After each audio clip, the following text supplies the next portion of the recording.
we are involved in supporting a community of practice, or actually 2 communities of practice.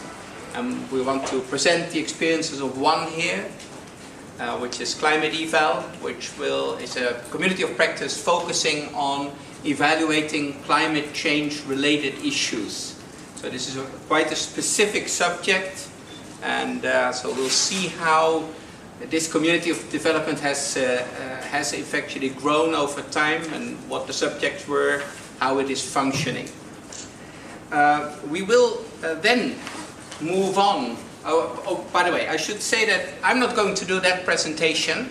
That is in the program, but actually Kseniya Temnenko, who is a knowledge management officer of the GEF Evaluation Office, will do the first part of the presentation, and David Akana, who is the moderator of Climate-Eval, will do the second part. Then we will move over to EvalPartners, which is a very important international, global initiative, and Marco Segoni will actually, he's one of the chairs of EvalPartners and has been involved intimately in the whole process of setting this up. So we're very happy that he is available to help the discussion in this regard. What does it mean to set something up that has a global reach and tries to tackle these issues at national levels and at regional levels and so on? And so we're very interested to hear his presentation on that. And actually looking at web-based evaluation capacity building. Then we'll go over to Dennis Boers, who is another moderator of a community of practice, but this time the community of practice of Southeast Asia. So it doesn't have the global reach that Climate-Eval has, but it is a regional version of it, and it's focused very much on how to support the very specific issues that Southeast Asia is facing in especially climate change adaptation. So it's related to the first one, but it's showing a different perspective, a more localized perspective, a more specialized perspective. And Dennis has already moderated this community for now 4 years or 3? 2 years. 3 years, okay. So has considerable experience in this, and we're very happy that he came over all the way from Cambodia to do this. And then we'll end with Patricia Rogers, who basically, yeah, she's over there, yes, who is a key person in better evaluation, a community of practice for learning on evaluation issues, and it's linking disciplinary and geographical communities of practice that she will focus on in her presentation. And we're very happy to have her here. Patricia is working all over the world, I would say. I mean, you basically say here, you're from the Royal Melbourne Institute for Technology, but your name keeps popping up everywhere around the world. So wherever innovation is needed, or more systematic thinking and theoretical best practice thinking is needed, Patricia will support this and will help develop things in the right direction. So you see that on the one hand, the communities of practice are really going to be discussed. How can we do this? But on the other hand, there is also a highly important part of it is actually, what are we talking about? Methodologies. What are the things then that we discuss in these communities of practice? And I look very much forward to these presentations and then the discussion. Given the fact that they are to some extent linked, either on substance or on the way that they try to interact with the members, I propose that we do the 4 presentations. So I'm really making an appeal on your brains to keep awake during after lunch, and to basically keep your questions in your mind, but then also to start connecting. And so that we can have a discussion after these presentations that not only look at what are the specific issues in each community of practice, but what are the broader lessons that we can learn from this, or are there things that we can pick up and say, this is a promising development that we should really know more about, or should further discuss. So if that is okay, I would actually propose that we start with Kseniya and David. Can I ask you to start off your presentation? Hello. So I wanted to start with a few words about the Global Environment Facility and the Evaluation Office, and then we'll move to the Community of Practice on the Evaluation of Climate Change and Development. Global Environment Facility is a financing mechanism for a number of international environmental conventions. It provides grants to participating countries for projects and activities to help them address, protect the global environment. At this moment, louder? Yes, harder. Okay, I'll try. So at this moment,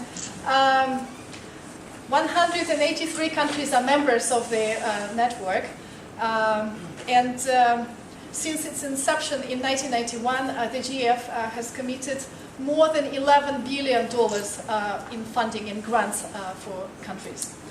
The Evaluation Office is an independent unit within the GEF, which ensures independent evaluation function for knowledge, for learning and accountability.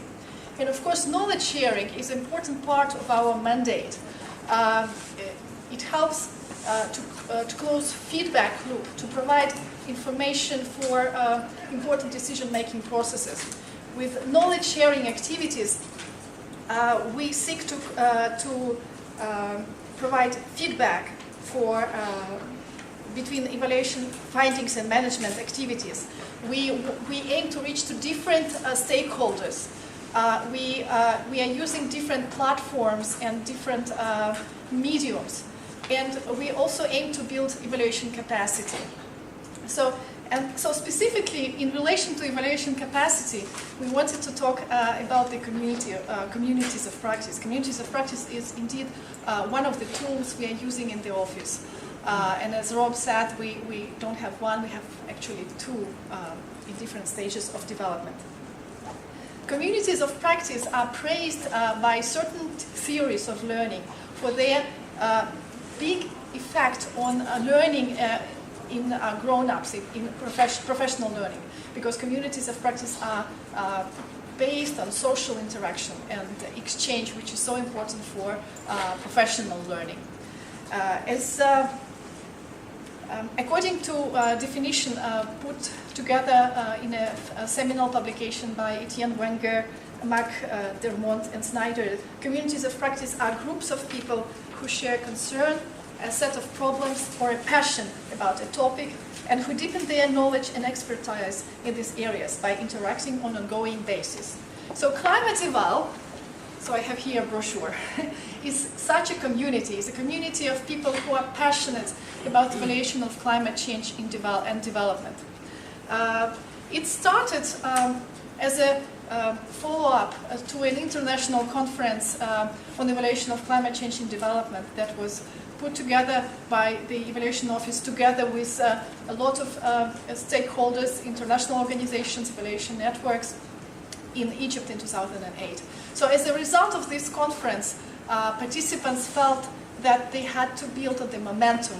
They had to continue interacting. They had to build this professional community of evaluators and continue working on establishing standards and good practices and understanding what are the appropriate approaches to evaluation of climate change and development. So as a result, gradually the Evaluation Office started hosting this community of practice. It is supported by a number of donors, and it is gradually growing. At this moment, it is almost 2,000 members. In a few moments, David Akana, a moderator of Community of Practice, will talk more about the features and activities of Community of Practice. But I wanted to talk a little bit more about learnings or takeaways. What did we learn after working with the community of practice for several years. So first of all, it's probably obvious. It is important to have a moderator. It is important to have someone dedicated to interaction and to growth of a community. Also, there should be balance between individual and group spaces. With the help of moderator, we are okay. Okay. Yeah. But I'm sorry, we were just. Right. Did you ask us something? No. Okay. All right. We have a difficulty with the internet connection. There's Right. no internet. No, I'm not yet done.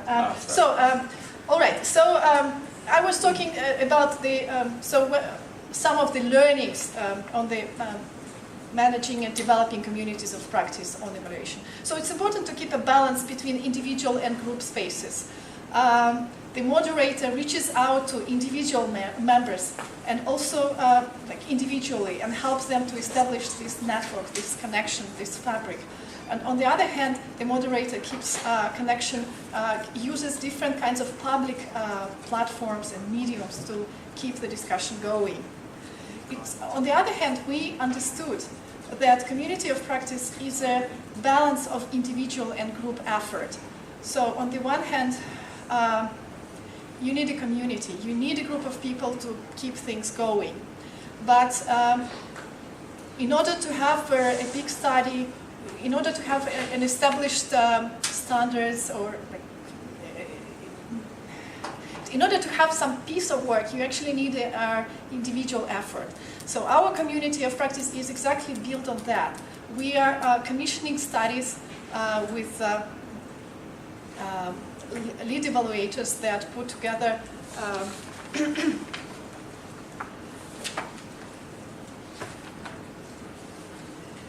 so we are commissioning these studies. I'm planning to show some of them.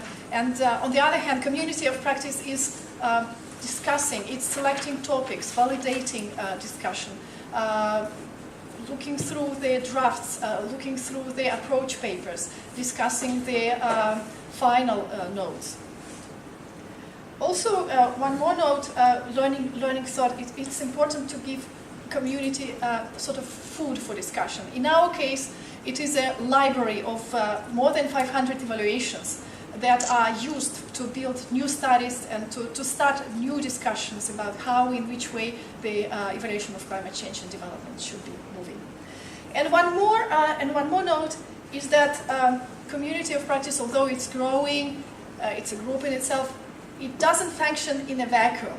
We are reaching out to other communities and networks, for example, like Sea Change.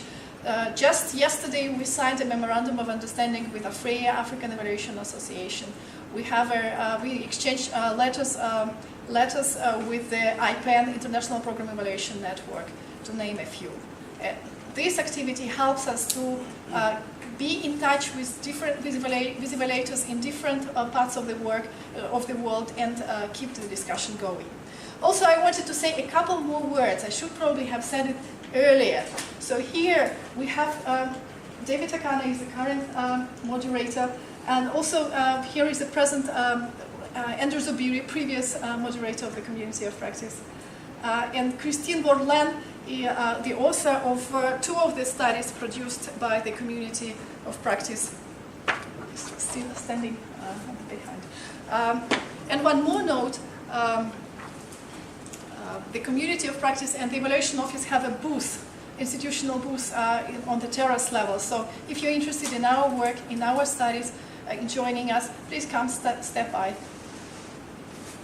All right, thanks so much, Kseniya. First of all, I was going to do a Presley presentation rather than a PowerPoint. I regret that the internet is not working, so this is a shame. I'm not going to panic because I think what's going to happen is I'm going to either just send you a presentation. Should we all have your emails, I'm going to send you a presentation. But basically, I'm just going to follow up from what Kseniya said, which is what are the features, or what are some of the tools that the community uses to be able to influence practice and, of course, enhance learning. And then getting a little bit into the challenges that we face on a day-to-day basis running this community, and a few thoughts with respect to the way forward. It would have been great to have that because we did have some very nice visuals.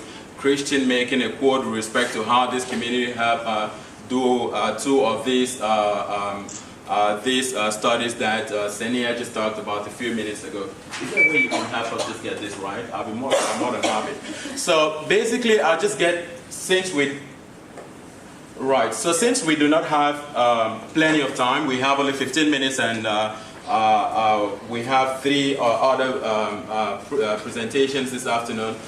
I was just going to say that with respect to the features that the community uses, of course, there are things that you know already, and that Kseniya talked a few minutes ago, which is the studies which basically are the products of the interaction between the members of the community.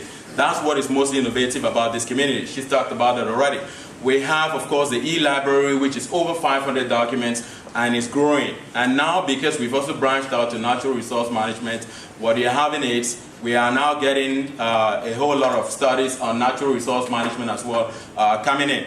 So we also have, in addition to studies, the e-library, we also have the multimedia section, whereby once in a while, of course, that's closely linked to the webinars.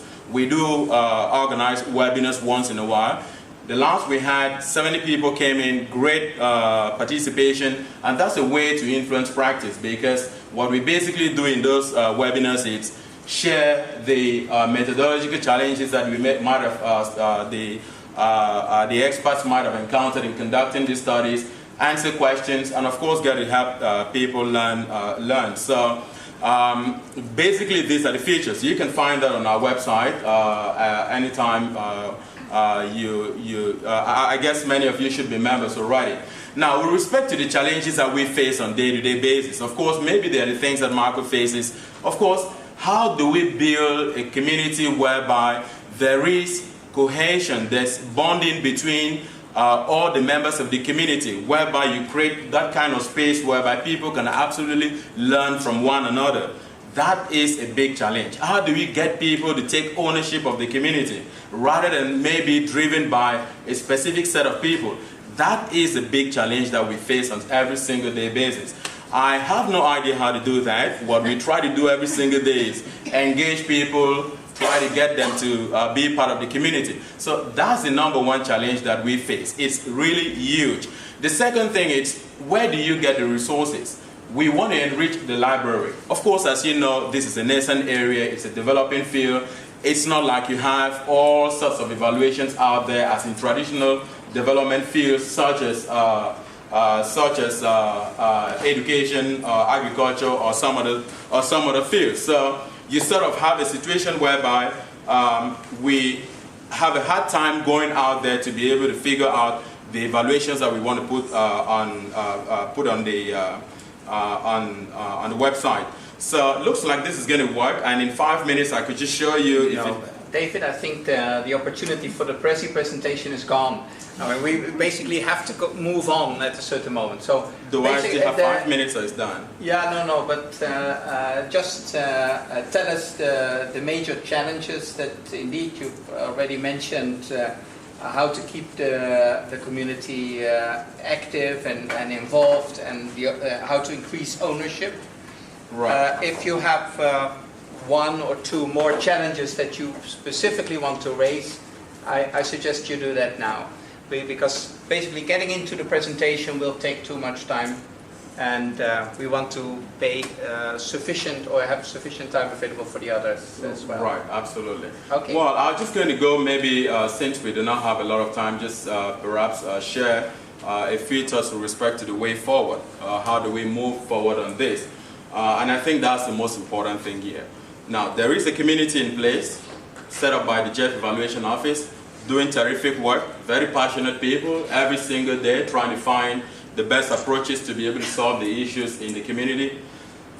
As we move forward, I think that one of the things that faces, and I think this is a conundrum that faces Climate-Eval, and I guess our communities would be, to what extent do we just want to keep this between evaluators of climate change, or broadening this to planners, budget officials of various ministries, as well as people who may not necessarily consider themselves as evaluators? Because this whole thing comes down to effective changes in the livelihood of people. So do we just want to keep it among ourselves or move it to other target groups? The second point that I could just throw in real quick is, how do you enable everyone here to take ownership? That is the question I can't answer. But I think that to the extent that we can take ownership and be able to create the right environment, the enabling environment for us to be able to learn from one another, because that's all of what communities of practice is all about. The premise is a community, people getting together in an environment and being able to learn from one another. So how do you make it in a way that people can take ownership and be able to drive the process rather than being driven from a specific area? I think that's the challenge moving forward. We've tried, which is every single time throw things out to the community members to make sure that we are all, everyone is participating. But again, the online world is very tricky. I think Dennis would agree with me. It's full of lockers, people really don't want to participate. Passivity, it's a main challenge. So I regret that I couldn't give you my thing, but we'll find, perhaps just email that to you. Thank you so much, appreciate it. Okay. Thank you. Marco, can we invite you to present web-based evaluation capacity building? And maybe the web is now indeed restored. Yes, it is. It is? Okay, so if you want to, but you decided to do a PowerPoint, not a web-based presentation for a web-based community. Okay, good afternoon to everybody. So I'm Marco Segone, I'm one of the two co-chairs of EvalPartners, that is a global partnership to strengthen national evaluation capacities. Mainly, I'm not going to do any marketing about the platform, because if you are interested, you can just log in with your own computer and then you just look at it. I will just give you some ideas of where all this idea comes from, the genesis, and then just few data on the reach out of the community, and then really I will focus on the lessons learned that I think is the most important things to be discussed in this arena today. The genesis, I'm Italian, I was born in Italy, but I feel myself also to be Pakistani, Bangladeshi, Thai, Ugandan, Brazilian, Colombian, and Nigerian. Because those are the countries where I lived during my life so far. And I'm mentioning that because your life shapes also your vision. And actually, that's the genesis of the knowledge management system that we have put in place. Because that was me in one very wonderful country with wonderful people, but absolutely isolated from the rest of the world. When I was living in this wonderful country, I had no idea of what was going on in the international evaluation community. And I was really dreaming for a knowledge management system. And just to make it very simple, when we talk about knowledge management system, we are talking about content, plus a system that would channel the knowledge, and plus the people that will share the knowledge. And those brought us to mymany.org. As I said, I'm not going to show it, just take note of the address and then you can, during the coffee break, you can have a look. And this is more or less how it looks like. Just very quickly, I mean, the mymany.org has different features. And perhaps one of the most interesting features is that the site is organized in such a way that is interactive, meaning that participants or members, etc., they can upload their own videos, they can upload their own documents, etc. In addition to, they can upload their own videos, etc. In addition to sharing ideas, etc. through the traditional community of practice.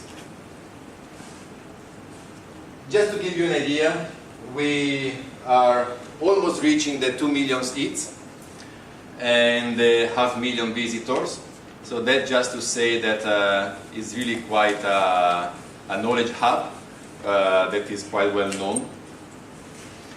And out of those almost 500,000 visitors, you were talking about really the challenge of getting members involved, etc. Through the statistics of the site, what we saw is that only about half of the users are active. And when I say active, meaning that they participate actively in the live webinars, where they can really put questions live to the speakers, etc. I mean that they upload their own material, document, videos, etc. Or they interact with the community. And the others, 25%, it was not possible to get read the details, and 36% are passive. So definitely the issue of how to really engage the members in an active manner, I think, is a challenge for any community of practice. But I would say that we just have to live with that. I mean, there are even formulas that they say, for each 10 member of a community of practice, you have a 7 or 8 that are dormant. I mean, meaning that they are just reading and listening, and it's always the minority that is really very active. We also have a client satisfaction survey for each person who comes to the website. Of course, I mean, it's not compulsory, it's voluntary. So for those who want, they just have a few simple questions to answer. And from the client satisfaction survey, we got that 86% rated their overall experience with the platform as good or above. Now, one slide that is missing here is that we were asking, okay, what user likes and what are the recommendations to improve the website. And let me focus on the recommendation to improve the website.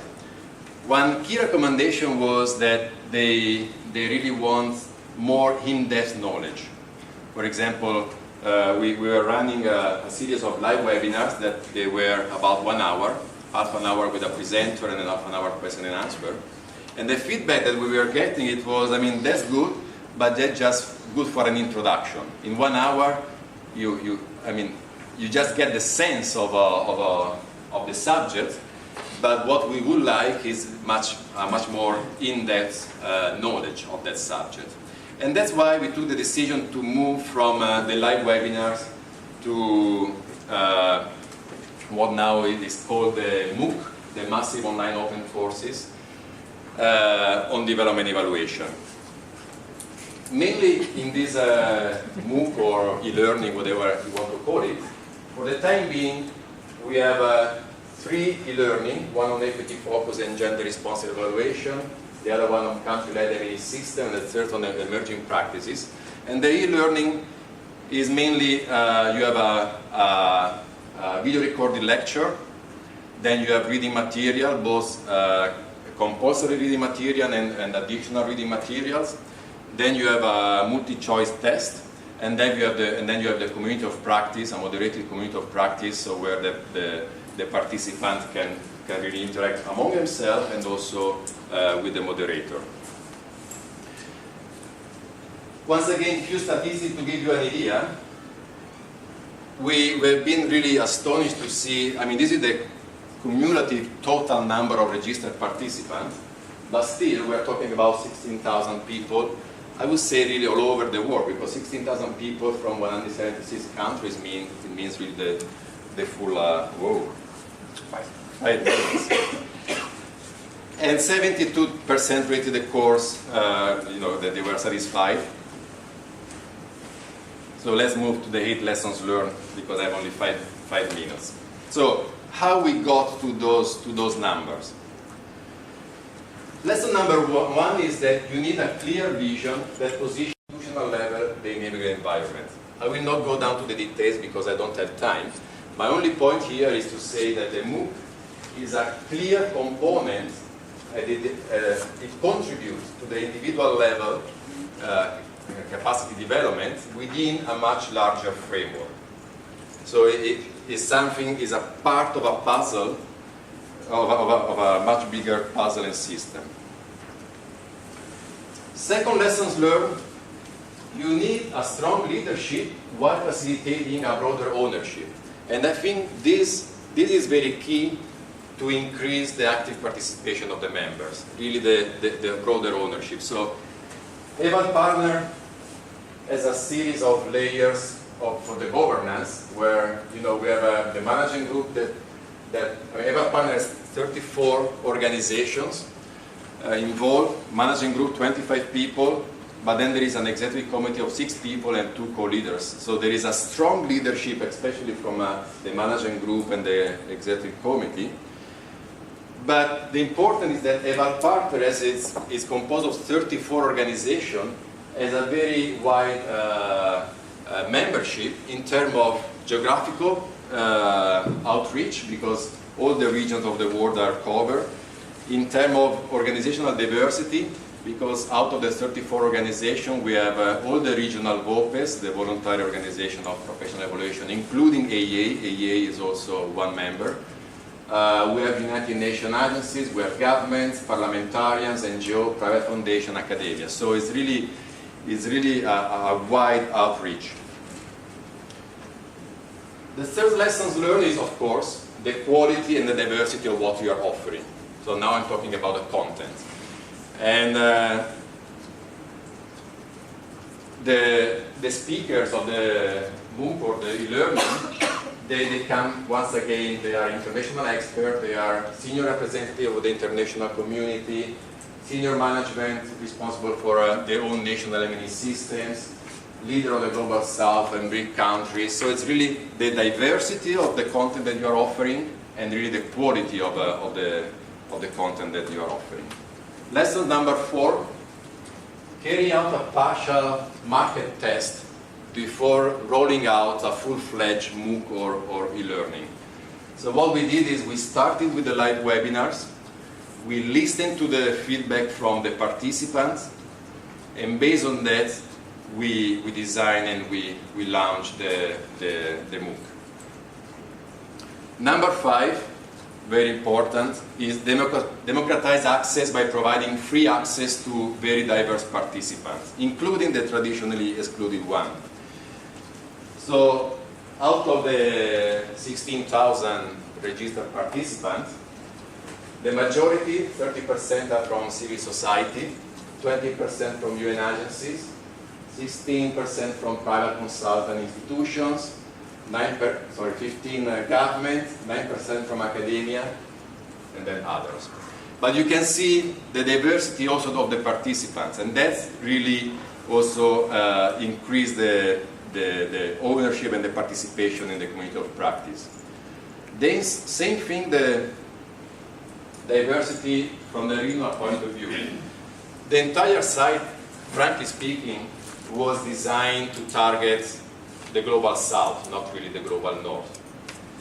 But as you can see, the unintended consequence was that 30% are from developed regions. That's perfectly fine, because still the majority are from developing regions.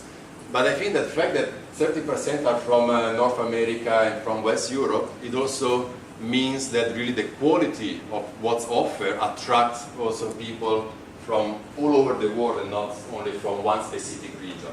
Second interesting thing, we were always wondering about what about Africa, mainly because of the access to internet, all the wideband access, interconnectivity, etc. And look here, I mean, the biggest region is Africa. 37% of participants are from Africa. And then we have also Asia, Americas, that Americas mean North, Central, and South America. So it's really, once again, the diversity. Okay, here I just go very quickly. Once again, just to say that even when it comes to academic title, knowledge level is a very diverse group. Lesson number 6, build a sense of community. And because we have Facebook, LinkedIn, YouTube, Tweet, Google+, so we are leveraging all the existing, let's say, IT social media platforms, and that's really increased the active participation. But perhaps the most important lessons is really partnership.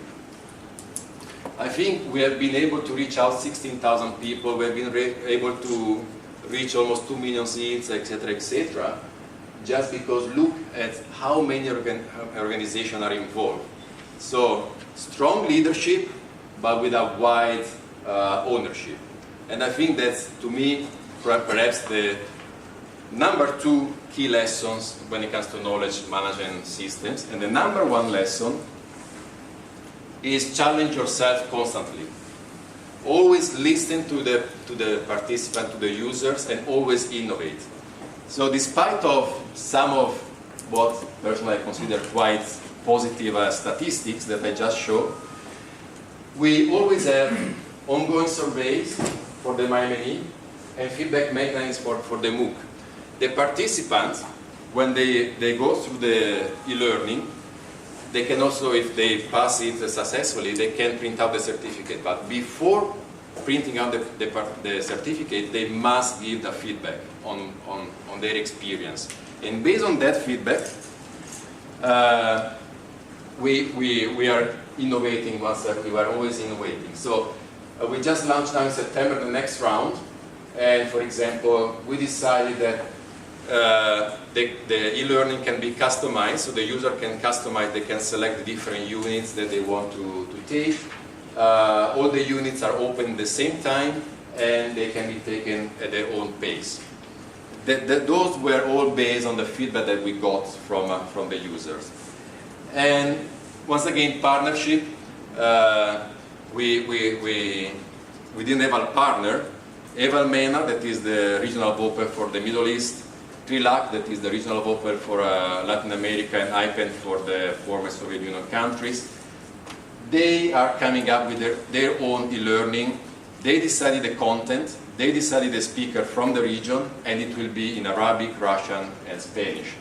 So that, once again, listening to the feedback that we got, we have been able to do that. So that's the list of our lessons learned from our side. Thank you very much. Thank you very much.